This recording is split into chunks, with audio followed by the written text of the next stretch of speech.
Nalikolo nakitia ulembalo tuelete yosali kuluna mabota nyoso ibota nabana nazange tukumisako bona kolo dosanjulaye. Alléluia. Yesu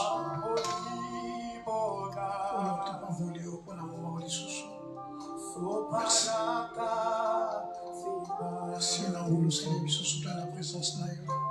Merci na kolonga na yo. Merci na kobanda na biso kolope kosuka na biso. Zala tata na biso. Yo nde tata na biso. Tombola kombo na kati na kombo. Alléluia.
Gloire au Seigneur. Yesu aye kopesabo. Yesu aye awanase. Yesu aye kopesabo. Yesu mobikisi.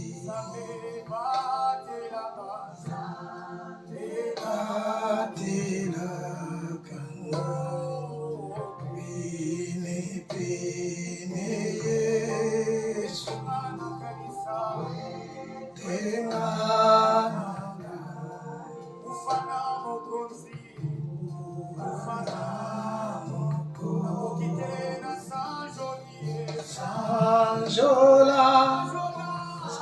Sanjola,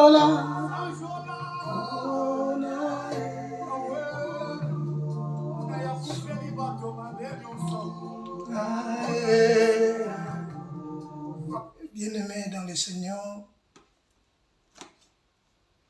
que l'Éternel et Dieu soit béni. Oyo asepeli kokabela biso susu dimanche lelo, le 21 janvier 2024. Nous avons les grâces que tout le monde a pu koma yango. Oyo ebele balingaki bamona ba to bakoma ba comité. Voilà pourquoi toye lisusu na présence en Nzambe ko pambola Nzambe ko tumbola Nzambe pona mokolo ya lelo oyo Nzambe akabeli ngai na yo. Molingami to ndeko na ngai, c'est ezali oyo tosalaka kilte na biso chaque dimanche, et lelo ezali 21 ndenge tokuti koloba. Nous voulons partager notre thème qui est intitulé « Ta saison est changée ». Donc, ta saison est changée. Donc, la saison ne peut pas rester le même. Donc, dans la vie, tu ne peux pas rester statué ou tu ne peux pas rester la même. Donc, il faut que la vie change, il faut que ta situation change, il faut que ces saisons changent même dans la vie normale. Tout le monde a calé nous ici en Europe, nous avons 4 saisons. Et maintenant, nous sommes à l'hiver. Il fait froid, il y a la neige. Mais après l'hiver, il y aura une autre. Après là, il y aura une autre parce que nous en avons 4. En Afrique, tel que dans nos pays, en Afrique centrale, nous en avons 2. Et bien aimé, échangeaka. Donc, automatiquement, tu continues à échanger, oyo mususu eye ndengwana. Mais, il y a un problème difficile qui est vraiment, ils ont dérangé le peuple ensemble, et tout le monde ensemble, et l'eau. La vie n'a biso, ils ont changé. Malgré nous sommes en Christ, mais l'eau, toujours souffrir plus que ban ensemble. Voilà, notre thème intitulé Ta saison a changé. La saison, par définition, une époque de l'année où domine certains états où l'atmosphère. Donc, cette époque de l'année où domine certains états et l'atmosphère. Donc, cette période-là de l'année, et ça, parfois, comme nous sommes en hiver, na débit bazalaka malade. Et il y a aussi des gens, autant te changer saison, ou comme on a moins situation dérangée. Cela ne dit pas que c'est habituel, donc ça peut changer aussi. Et ça la que obela sous situation na la sous mais et kenda kamalam. Tu ne peux pas que otika la nengewana. Non. Donc c'est une époque, une période où on a connu qu'on traversait, mais à un moment ça doit changer. Ça ne peut pas rester la même chose, tu ne peux pas rester comme ça et tika la nengewana et tu enclamer en gros, tu comme ici en gros, tu normaliser en quelque sorte. Non. On ne peut pas normaliser quelque chose qui n'est pas bon. Oeza mabe moko na kati ya vie nanga na normaliser yango na komi et comment nango normal. Ça c'est pas bon. Voilà pourquoi nous voulons parler de cette saison. Bien aimé, la saison c'est une période où l'époque de certains états que nous passons ou traverser dans la vie. Donc c'est une période où tu vas passer dans la vie. C'est une période où une époque nous avons traversé la vie. Et cette période-là, ça peut être Yamalam, Toyamabe. Mais c'est une période que s'est présentée quand les Bossonanga et accepté jusqu'à ce que c'est là. Ce n'est pas que cette période-là soit restée statique et tikalandingwana na zalakaka nango na comment qu'on normaliser na vivre yango. Non. Nous passons des moments difficiles et des moments de plaisir, mes amis. Parfois, nous passons des moments merveilleux. Parfois aussi, nous passons des moments difficiles dans la vie. Donc, toutes ces choses-là nous arrivent dans la vie pendant notre marche. Parce que nous sommes des passagers et des voyageurs. Nous avons une destination, nous sommes en train de partir, nous sommes en train d'aller pour que tout ait une destination. Mais ce n'est pas que ma vie, ça doit rester la même et ne change pas. Parfois nous pleurons et nous lamentons, mais il y a un Dieu qui peut tout changer. Parfois dans la vie, tu passes des moments difficiles. Tu es en train de se lamenter. Pourquoi ça? Pourquoi telle chose ne va pas? Mais cela ne dit pas que ça doit rester comme ça. Et ça reste comme ça jusqu'à la fin de mes jours. Car nous avons le pouvoir et l'autorité que le Seigneur nous a donné. Mes frères et sœurs et bien-aimés dans le Seigneur, le Seigneur t'a appelé pour premièrement, avoir la paix. Car la Bible dit, je vous ai laissé de donner la paix que le monde ne peut pas donner. Mais la paix qui vient de Dieu. Alléluia. Nous lamentons. Parfois, malade à répétition, parfois il m'a de maladie incurable. Mais cela ne dit pas, bien-aimé, que etika lingengwana statique et ma vie, ça ne change plus etika lingengwana libela. Non.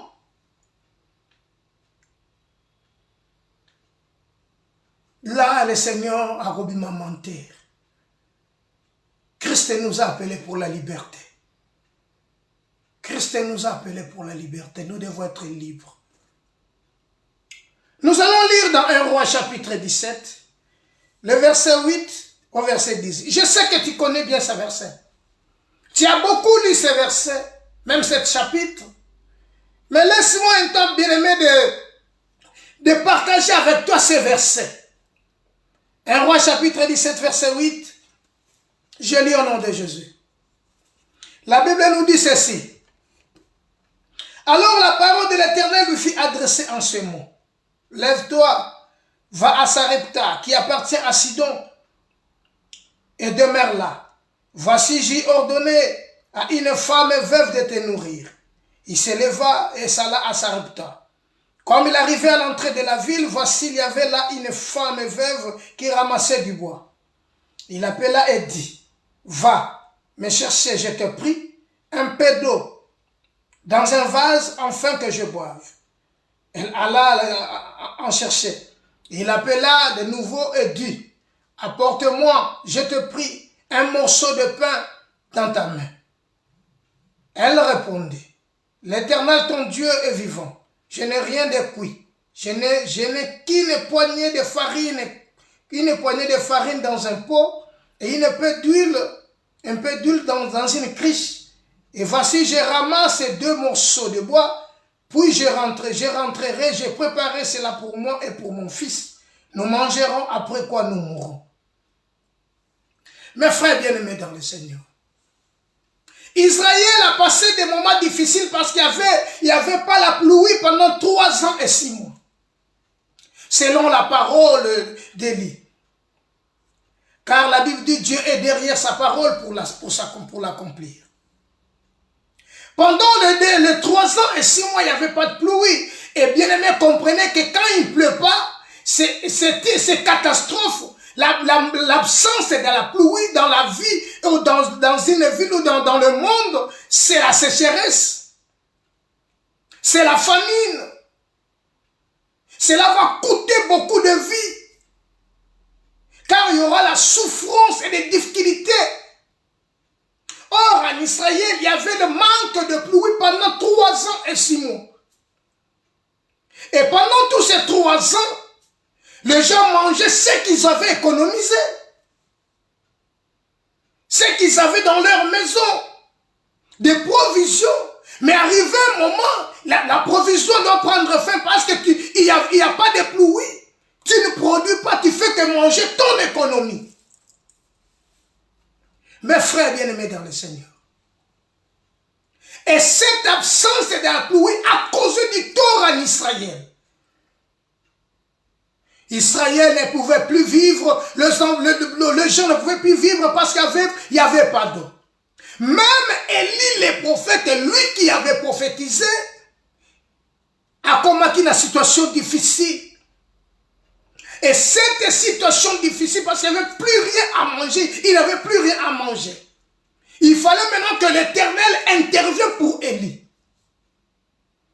Comprenez, depuis que je lis la Bible, je n'ai jamais vu esika oyo ba parents ya Élie bazala to famille na yezala. Élie azali ko appartenir kaka na Nzambe. Il fallait maintenant que Nzambe apprendre en charge à s'occuper de Élie parce que Nzale zali. Vous les êtes, il n'y a rien comme pluie. Et cette absence de la pluie, je le répète encore, c'était catastrophique parce que comme il n'y avait pas de pluie, il n'y aura pas de légumes, il n'y aura rien parce que la terre ne peut pas produire parce qu'il y a l'absence de l'eau. Or, Élie a passé un moment dans le Torah là où il mangeait. Et maintenant, il fallait le torrent aussi, comme il n'y a pas de pluie, le torrent va faire quoi? Il va sécher. Mes frères, c'était difficile. Voilà maintenant dans le verset 8, alors la parole de l'Éternel lui dit, nous sommes dans 1 Roi chapitre 17, verset 8, alors la parole de l'Éternel lui fit adresser en ces mots, lève-toi et va à Sarepta. Maintenant, il fallait que l'Éternel intervienne parce que la souffrance, Élie est tenté de souffrir, il n'a rien à manger. Il n'a rien à manger, il doit manger. Bien aimé, de ne pas manger pendant 1, 2, 3 jours, tu seras faible. Or, Élie a une mission que l'Éternel lui a confiée. Et cette mission, obligatoirement, Élie devrait l'accomplir. Mais cet homme n'a rien à manger, car il n'y a pas de pluie. C'est de même qui se passe aujourd'hui dans nos vies. Nous vivons dans un monde où personne n'a pitié de toi. Nous vivons dans un monde où le malheur des uns font le bonheur des autres. Nous vivons dans un monde où quand tu souffres, les gens sont en train d'acclamer. Ta souffrance pousse les gens à se réjouir. Oh, Israël a un moment difficile, il passe des moments difficiles.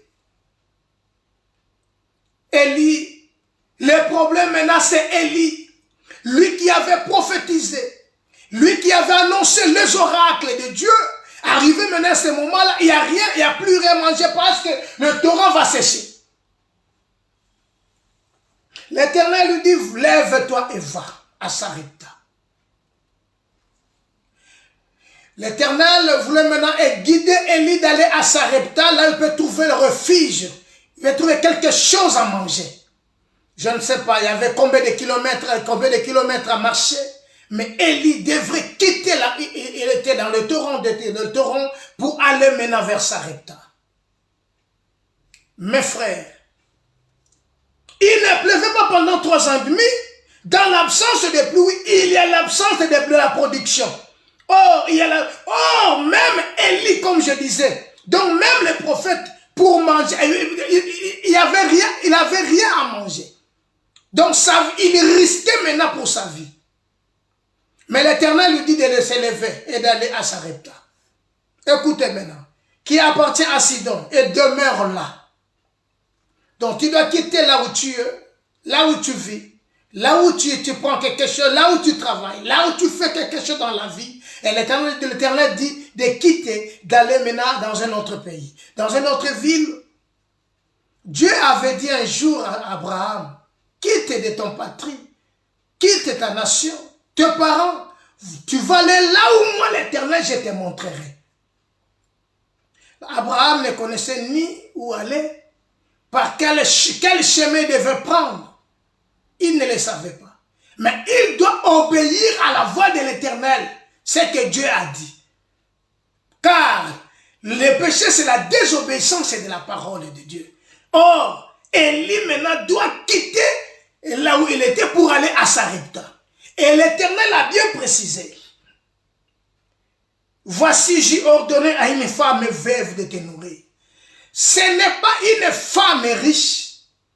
Ce n'est pas quelqu'un qui a des moyens. Ce n'est pas quelqu'un qui a la dignité ou la supériorité. Ce n'est pas quelqu'un qui est renommé dans cette ville de Sarepta, mais c'est une femme veuve. Quelqu'un qui n'a pas de mari. Quelqu'un qui vit tout seul, qui vit seul. Mais c'est elle que l'Éternel a préparé pour Élie, pour s'occuper d'Élie. La Bible dit qu'Élie, il se leva et s'en alla à Sarepta comme il arrivait à l'entrée de la ville. Et voici, il y avait la femme. Cette femme ramassait les morceaux de bois. Et cette femme veuve avait son fils. Cette femme n'avait pas de moyens. Je me suis demandé comment l'Éternel peut lui envoyer chez une dame qui n'a pas de moyens. Comment elle doit s'occuper d'Élie. Le problème qui te fait mal aujourd'hui, qui nous fait mal aujourd'hui, c'est la doute. Si c'était moi et toi, on pourrait nous poser des questions. Cette dame-là n'a rien. Pourquoi l'Éternel n'a pas ordonné au roi d'Israël de me nourrir? Pourquoi l'Éternel n'a pas dit à un ministre de s'occuper de moi? Mais l'Éternel m'envoie chez une dame qui est veuve. Et cette dame ramassait les morceaux de bois. Il appela et dit, va me chercher, je t'ai pris un peu d'eau dans une vase afin que je boive. Élie, elle arriva à l'entrée de la ville, elle a vu la dame, la pauvre, elle est là.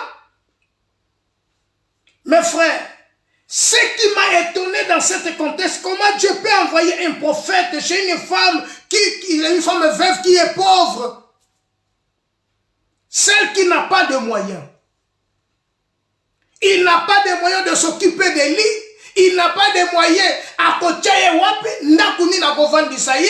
et quelle est la vie et que Élie a mené avec on mené via Ndengenini. Mais Élie doit obéir à ce que Dieu a dit. Et la dame, elle est là, la pauvre, elle ramasse ce morceau de bois. Et lui lui demande un peu d'eau. Car il n'y avait pas de pluie. Il avait soif. Il faut mettre la maille. Il faut mettre la maille parce que tout le la trajet, tu as dit trajet, il y a quel trajet qu'il y a tambola qui te est bien monté. Élie, il a besoin d'eau. Il n'a pas arrêté par là. Mais comme il avait faim, le problème, Élie a faim.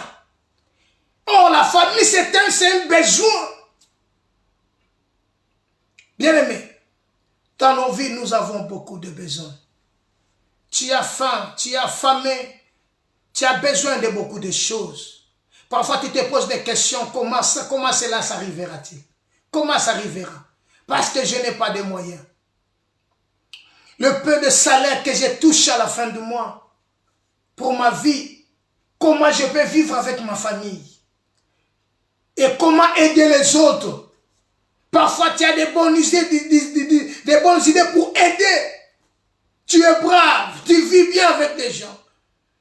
Mais la conjoncture ne te pousse pas à le faire, à faire du bien. À cause de besoins que tu as. À cause des besoins que tu as. Mes bien-aimés, c'est ça qui dérange aujourd'hui notre communauté. C'est ça qui dérange aujourd'hui nos vies. C'est ça qui dérange aujourd'hui. C'est ça qui nous dérange aujourd'hui. Notre vie chrétienne, parfois, ça bouge au marché malin, mais à un moment, ça ne va pas. À cause de quoi? C'est à cause des problèmes, à cause de la famille. Je dis bien, la famille, c'est un besoin. C'est le besoin qui nous entoure. C'est le besoin que nous en avons. Nous avons beaucoup de besoins. Et tout ça, tellement que ça peut s'accomplir, ça nous dérange.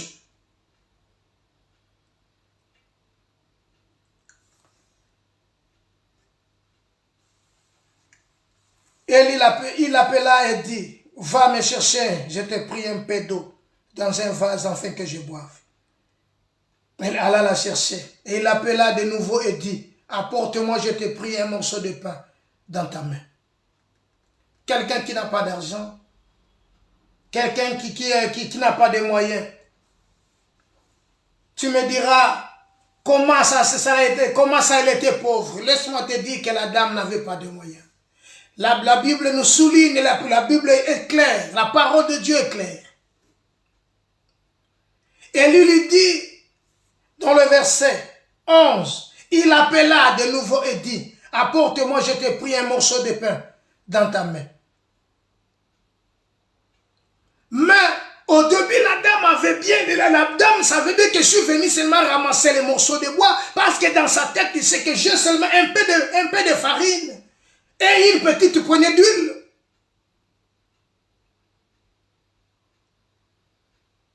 Parce que si a préparé et l'on a allié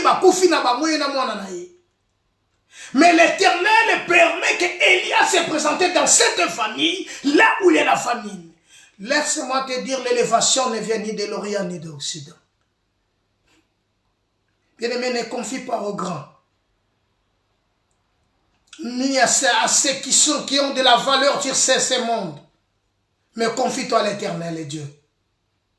L'Éternel Dieu sait de quoi que tu en as besoin.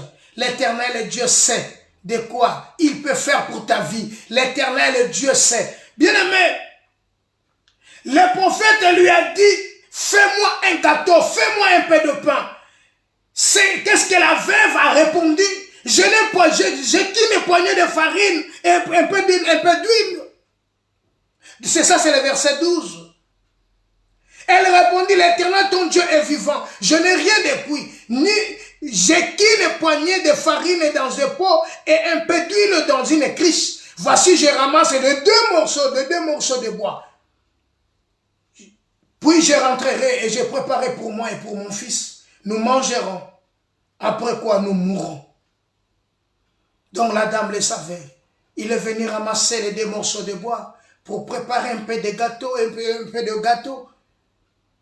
Il va manger lui et son fils. Après quoi, ils vont mourir parce qu'il n'y a rien. Ils n'ont pas d'argent. Ils n'ont pas de moyens. Comment ils peuvent survivre? La situation de vie, ça ne va pas, ça ne va pas. Mais Élie dit à la dame, prépare-moi les gâteaux.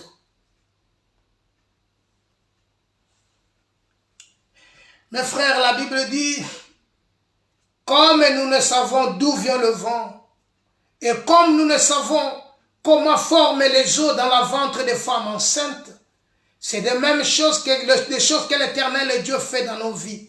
Car chaque chose a son temps. La dame avait pleuré. La dame était devenue au bout. La dame savait que si je ramasse les deux morceaux de bois et je prépare les gâteaux pour moi et pour mon fils, et nous mangerons, après nous allons mourir. Mais l'Éternel l'a vu. Car Dieu voit tout et Dieu a vu là où la dame était. La Bible nous dit, quand le malheureux crie, l'Éternel attend et leur répond. Dieu a envoyé Élie chez la dame qui n'avait pas de moyens. Dieu t'envoie aujourd'hui. Dieu te dit aujourd'hui, ne compte sur personne. Dieu te dit aujourd'hui, ne compte ni sur tes parents. Dieu te dit aujourd'hui, ne compte ni sur ton mari, ni sur ta femme, mais compte sur l'Éternel. Car la Bible dit, heureux l'homme qui se confie à l'Éternel et qui prend l'Éternel pour son appui. Voilà pourquoi de même qu'aujourd'hui nous avons non pas de moyens pour vivre, mais parfois nous manquons de quoi manger et à nous vêtir.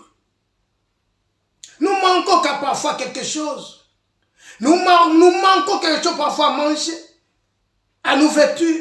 Nous passons des moments difficiles. Mais cela ne dit pas que l'Éternel nous a abandonnés. Cela ne dit pas que l'Éternel nous a rejetés. Cela ne dit pas que l'Éternel ne nous connaît pas. Car l'Éternel Dieu est avec toi quand si vous êtes avec lui.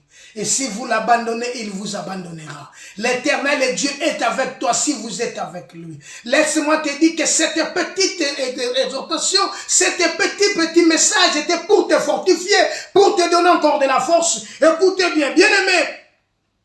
Voilà pourquoi aujourd'hui, même si nous souffrons, même si nous mentons, même si nous mangeons, nous manquons quelque chose à manger, nous manquons de quoi à se vêtir. Il y a un Dieu dans le ciel qui nous a créés. Et ce Dieu-là ne nous abandonnera pas. Ce Dieu-là ne nous abandonnera pas. Ce Dieu-là nous connaît. Même si, car la Bible dit dans le livre des Psaumes, ton père et ta mère t'abandonnera, mais l'Éternel Dieu te recueillera. Ton père et ta mère peuvent t'abandonner, tes frères peuvent t'abandonner, tes sœurs, ta famille. Bien-aimé, compte sur l'Éternel Dieu qui t'a créé. Car tu n'es pas une fruit d'hasard. Dieu savait que dans une telle année, à un moment dans cette famille, doit naître quelqu'un. Et celui-là, c'est toi. Dieu t'a mis aujourd'hui au monde. Dieu t'a créé pour de bonnes choses. Dieu t'a créé non seulement pour plaire. Dieu t'a créé non seulement pour être dans la souffrance, mais il y a un temps aussi. Car avant-hier, il y avait la neige, mais aujourd'hui, il n'y a pas de neige aujourd'hui. Car Dieu pourvoit à tous nos besoins. La dame avait dit, dans le verset 12, elle répondit, l'Éternel est ton Dieu est vivant. Je n'ai qu'une poignée de farine dans un pot et un peu d'huile dans une criche. Et voici, je ramasse 2 morceaux de bois. Puis je rentrerai, j'ai préparé pour moi et pour mon fils. Nous mangerons, après quoi nous mourrons. Bien-aimé, ce que le monde dit pour toi, ce n'est pas ça. Mais il faut compter. Il faut croire qu'il y a un Dieu dans les ciels qui peut faire quelque chose que le monde ne peut pas faire. Il y a un Dieu dans le ciel qui peut faire des choses extraordinaires. Il y a un Dieu dans le ciel qui peut changer ta vie. Il y a un Dieu dans le ciel qui peut confondre tes ennemis. Il y a un Dieu dans le ciel, s'il dit un mot, la chose s'accomplisse. Mais laisse-moi vous dire, c'est le Dieu qui a les derniers mots dans nos vies. Laisse-moi te dire, mes frères et sœurs, c'est le Dieu qui a un dernier mot. Même si le monde cherche à te faire nuire, il y a un Dieu qui peut intervenir pour toi. Confie-toi à l'Éternel, ma sœur. Confie-toi à l'Éternel, ma sœur bien-aimée dans le Seigneur, car Dieu a besoin de toi. Dieu te connaît. Dieu te connaît. Toute la situation que tu es en train de vivre, toutes les situations que tu es en train d'endurer, l'Éternel le sait. Mais laisse-moi te dire, il y a un temps, chaque chose a son temps. J'ai qu'une poignée de farine dans un pot et un petit d'huile dans une criche. Et voici, je ramasse le 2 bois. Les 2 morceaux de bois. Puis je rentrerai. Donc la dame n'avait plus rien. Elle n'avait plus de réserve. Elle n'avait plus de provisions. Ce qu'elle a dans sa maison, c'est seulement un poignet de farine, un peu d'huile dans un pot. Donc, il ramasse les 2 morceaux de bois pour rentrer chez elle, pour préparer maintenant ce petit gâteau, partager entre elle et son fils. Après quoi, ils vont mourir. Parce qu'il n'y a pas la pluie. Oh, la manque de pluie, c'est manque de bénédiction. C'est la manque de la production. Le monde va tellement vite. Mais laisse-moi te dire, il y a un Dieu qui vient plus vite que la vitesse elle-même. Quand il appelle à l'existence des choses qui n'existaient pas. Cette dame ne croyait pas qu'elle peut vivre encore. Mais Dieu va redonner encore la vie, l'espoir à cette dame. Je prie que l'Éternel te redonne encore l'espoir. Je prie Dieu maintenant que l'Éternel Dieu te redonne encore la vie. Je prie Dieu ce moment que l'Éternel te redonne encore la paix. Là où tu manques la paix, que l'Éternel Dieu te redonne encore ce que tu es en train de manquer. Que l'Éternel Dieu te redonne encore. Bien-aimé, alléluia. Ce que tu manques. Bien-aimé, il y a un Dieu. Il y a un Dieu qui peut changer. Si tu ne vis plus, il y a un Dieu qui peut te revivre encore. Il y a un Dieu dans le ciel. Il y a un Dieu dans le ciel. Bien-aimé, cette dame avait trouvé grâce et sa saison a changé. Cette dame avait trouvé grâce. C'est de même que toi, aujourd'hui, tu peux trouver grâce. Et ta vie peut changer. Ta situation, ton époque, tu peux changer ton époque aujourd'hui. Si seulement si tu crois à la parole de Dieu. Lisons un peu la parole de Dieu dans Jean chapitre 11. Et nous allons arrêter par là. Jean chapitre 11, dans le verset 40. Jean chapitre 11, le verset 40, nous dit ceci. Jésus lui dit, ne t'ai-je pas dit que si tu crois, tu verras la gloire de Dieu? Jésus dit à Marie, ne t'ai-je pas dit que si tu crois, tu verras la gloire de Dieu? Le problème, c'est de croire. Le problème, ce n'est pas... il faut enlever la doute. Le problème, c'est le problème qui te dérange. Parce que tu n'as même plus confiance en toi-même. Tu ne te crois plus en toi-même. Tu te poses même des questions. Est-ce que moi, je suis créé par Dieu? Est-ce que ça ira encore? Je peux encore vivre? Est-ce que ma situation peut changer comme je suis là? Donc, tu ne te crois pas, tu sous-estimes toi-même. Tu ne crois pas en toi-même. Oh, il y a un Dieu. Il y a un Dieu. Le Dieu que moi j'ai pris s'appelle Christ. Il y a un Dieu qui peut changer ta vie. Il peut booster ta vie aujourd'hui. Là où tout était stoppé, le Seigneur peut le changer aujourd'hui. Ma soeur, cette dame avait trouvé grâce. Marie, il y avait plusieurs femmes en Israël. Mais la Bible me dit, Marie avait trouvé grâce. C'est ainsi. Marie avait posé cette question. Comment cela se fera-t-il? Car moi, je ne connais point d'homme. Comment cela se fera-t-il? Je te dis aujourd'hui, crois seulement. Christ a dit à Marie, ne t'ai-je pas dit que si tu crois, tu verras la gloire de Dieu. Si tu crois aujourd'hui, laisse-moi te dire, ma soeur, mon ami, mon frère, ta vie changera, ta saison changera, ta situation changera. Mes amis, la saison va changer si seulement si tu crois à ce que Dieu t'a dit.